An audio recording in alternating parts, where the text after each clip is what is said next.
అసలు ఒక 2 ఏళ్ల చిన్నారి ఇంటి దగ్గర ఆడుకుంటూ కనిపించకుండా పోతే ఒకరోజు కాదు, 2 రోజులు కాదు, 12 రోజులు దాటిపోయినా ఆచూకీ లేకపోతే పోలీసులు ఎన్డీఆర్ఎఫ్, ఎస్డీఆర్ఎఫ్, డ్రోన్లు, ట్రాప్ కెమెరాలు, జీపీఎస్ ట్రాకర్లు ఇంత పెద్ద సెర్చ్ ఆపరేషన్ జరిగినా చిన్నారి జ్ఞానేశ్వరి ఎక్కడుందన్న ప్రశ్నకు మాత్రం ఇప్పటికీ సమాధానం దొరకలేదు. అసలు ఈ కేసులో ఇప్పటి వరకు ఏం జరిగింది? పోలీసులు ఇప్పుడు ఏ కోణాల్లో విచారణ చేస్తున్నారు? మరి తాజాగా బయటకు వచ్చిన కీలక అప్డేట్స్ ఏంటి తెలుసుకుందాం. Hey guys, welcome back to the Suisse man.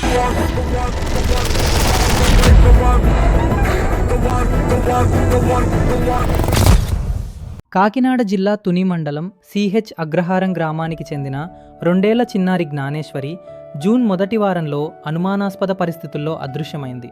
మొదట్లో చిన్నారి సమీప ప్రాంతాల్లోనే ఉండి ఉండవచ్చని భావించిన పోలీసులు గ్రామం చుట్టుపక్కల ఉన్న పామాయిల్ తోటలు, జీడి మామిడి తోటలు, కొండ ప్రాంతాలు, చెరువులు అన్నీ జల్లెడపట్టారు. కానీ రోజులు గడుస్తున్న కొద్దీ కేసు మరింత మిస్టరీగా మారింది. ఇప్పటికే ఈసే ఎన్డీఆర్ఎఫ్, ఎస్డీఆర్ఎఫ్, అటవీ శాఖ, పోలీస్ ప్రత్యేక బృందాలు కలిసి భారీ స్థాయిలో సర్చ్ ఆపరేషన్ నిర్వహించాయి. 100 ఎకరాల అడవి ప్రాంతాన్ని కూడా గాలించారు. అయితే ఇప్పటి వరకు చిన్నారి ఆచూకీ మాత్రం లభించలేదు. ఈ కేసులో ఒక ఆసక్తికరమైన అంశం, చిన్నారి అదృశ్యమైన సమయంలో ఆమె వెంట ఉన్న పెంపుడు కుక్క. చిన్నారి కనిపించకుండా పోయిన తర్వాత ఆ కుక్క కూడా కనిపించలేదు. అయితే కొన్ని రోజుల తర్వాత ఆ కుక్క తిరిగి గ్రామంలో ప్రత్యక్షమైంది. దీంతో పోలీసులు దాన్ని కీలక ఆధారంగా భావించారు. కుక్క కదలికను ట్రాక్ చేయడానికి జీపీఎస్ ట్రాకర్ అమర్చే ప్రయత్నాలు కూడా చేశారు. ఆ కుక్క వెళ్లే దారిని అనుసరిస్తే చిన్నారి గురించి ఏదైనా క్లూ దొరుకుతుందనే ఆశతో ప్రత్యేక బృందాలు పనిచేశాయి. ఇక ప్రస్తుతం పోలీసులు 2 ప్రధాన కోణాల్లో విచారణ కొనసాగిస్తున్నారు. మొదటిది, చిన్నారి ప్రమాదవశాత్తు అడవి ప్రాంతంలోకి వెళ్ళి ఉండొచ్చనే కోణం. దీనికోసం చిన్నారి కనిపించకుండా పోయిన ప్రాంతంలో ఇనుపక కంచెల దగ్గర చిన్నారి ఆకారంలో బొమ్మలు ఏర్పాటు చేసి వాటి వద్ద మాంసాహారం ఉంచి ట్రాప్ కెమెరాలు అమర్చినట్లు సమాచారం.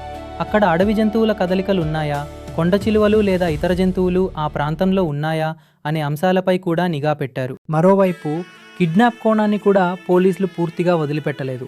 చిన్నారి తండ్రి పరిచయస్తులు, స్నేహితులు, గ్రామంలోకి వచ్చిన అనుమానాస్పద వ్యక్తులు అందరినీ విచారిస్తున్నట్టు తెలుస్తోంది. అంతేకాదు, నిన్నారి అదృశ్యానికి ముందు ఆ ప్రాంతానికి వచ్చిన కొందరు గిరిజన కార్మికుల వివరాలను కూడా సేకరిస్తున్నారు. వాళ్ళు జీడిపిక్కలు సేకరించడానికి వచ్చినట్టు సమాచారం ఉండటంతో ఆ దిశగా కూడా ప్రత్యేక బృందాలు విచారణ చేపట్టినట్లు వార్తలు వస్తున్నాయి. అంటే ప్రస్తుతం పోలీసులు ఒక్క కోణంపైనే ఆధారపడకుండా ప్రతి అవకాశాన్ని పరిశీలిస్తున్నారు. అయితే ఈ కేసులో అత్యంత బాధాకరమైన విషయం, రోజులు గడుస్తున్న కుటుంబానికి ఎలాంటి సమాధానం దొరకకపోవడం. ప్రతి క్షణం మా పాప ఎక్కడుంది, ఎలా ఉంది, ఎవరి దగ్గరుంది అనే ఆందోళనలో తల్లిదండ్రులు గడుపుతున్నారు.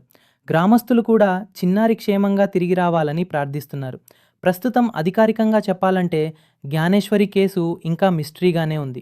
పోలీసులు గాలింపు చర్యలు కొనసాగిస్తున్నప్పటికీ ఇప్పటి వరకు చిన్నారి ఆచూకీపై ఎలాంటి నిర్ధారణకు రాలేదు.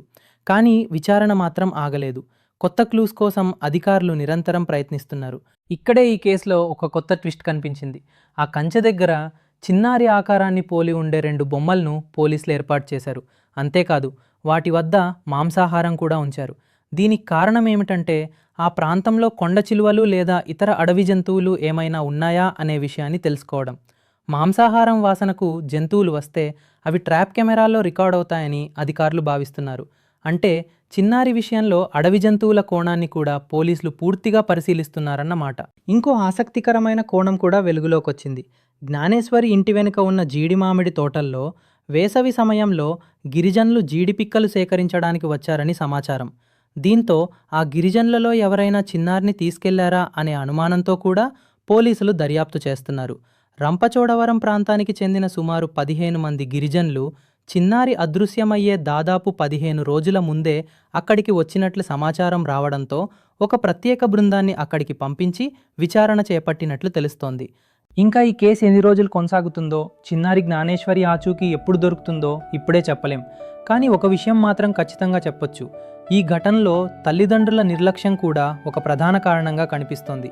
చిన్నపిల్లల్ని ఎప్పుడూ ఒంటరిగా వదిలేయకూడదు. అది గ్రామమైనా నగరమైనా. ప్రమాదం ఎప్పుడు ఏ రూపంలో వస్తుందో ఎవరూ ఊహించలేరు. సిటీల్లో అయితే రోడ్లపై పిల్లలను కాసేపు గమనించకుండా వదిలేస్తే ప్రమాదాలు జరిగే అవకాశం ఉంటుంది. అలాగే ఇక్కడ తుని ప్రాంతంలో అడవి, తోటలు, కొండలు ఉండటంతో పరిస్థితి మరింత క్లిష్టంగా మారింది.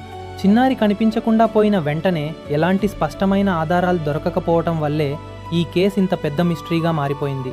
అందుకే ప్రతి తల్లిదండ్రికి నేను చెప్పేది ఒక్కటే, మీ పిల్లలపై ఎప్పటికప్పుడు నిఘా ఉంచండి. వాళ్ళు ఎక్కడున్నారు, ఎవరితో ఉన్నారు, ఏం చేస్తున్నారు అనే విషయాలను గమనిస్తూ ఉండండి. ఎందుకంటే పిల్లల భద్రత అనేది పూర్తిగా తల్లిదండ్రుల బాధ్యత.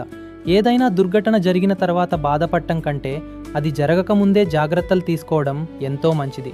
గుర్తుంచుకోండి, prevention is always better than cure. మీ పిల్లలను కాపాడుకోవడం మీ చేతుల్లోనే ఉంది. అందుకే ప్రతి తల్లిదండ్రి తమ పిల్లల భద్రత విషయంలో మరింత అప్రమత్తంగా ఉండాలి. ఎందుకంటే ఒక చిన్న నిర్లక్ష్యం ఒక కుటుంబం జీవితాంతం మర్చిపోలేని బాధగా మారవచ్చు. ప్రస్తుతం మనమందరం కోరుకోవాల్సింది ఒక్కటే, చిన్నారి జ్ఞానేశ్వరి క్షేమంగా దొరకాలి. ఆమె కుటుంబానికి ఈ బాధ నుంచి త్వరగా విముక్తి కలగాలి. ఈ కేసుకు సంబంధించిన మరిన్ని అప్డేట్స్ వచ్చిన వెంటనే మీ ముందుకు తీసుకొస్తాం. అప్పటి వరకు వీడియో నచ్చితే లైక్ చేయండి, మీ అభిప్రాయాన్ని కమెంట్ చేయండి. ఇంకా ఇలాంటి వార్తల కోసం ద సూసీమ్యాన్ని సబ్స్క్రైబ్ చేసుకుని బెల్ ఐకాన్ ప్రెస్ చేయడం మర్చిపోవద్దు. నేను మీ సూసీమ్యాన్. మళ్ళీ మరో ఆసక్తికరమైన వీడియోతో కలుద్దాం. నమస్కారం.